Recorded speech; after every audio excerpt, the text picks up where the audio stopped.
I do feel like, especially in the current business climate, it is really valuable to have an app that like does monetize as a reasonable level.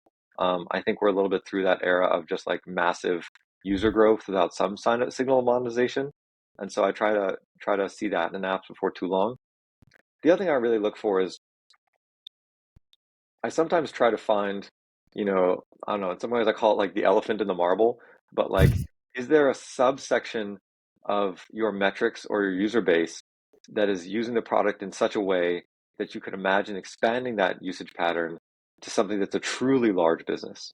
So, Otter has got a lot of people using it just to transcribe um, um, uploaded, like Zoom calls or what have you. And so, like, Otter started out as a transcription business.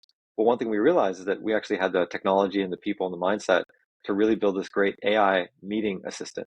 So now Otter will actually join your meetings and record and transcribe what happened and automatically give you AI action items and summaries. And so that you can keep track of your meetings and actually figure out what's going on in them.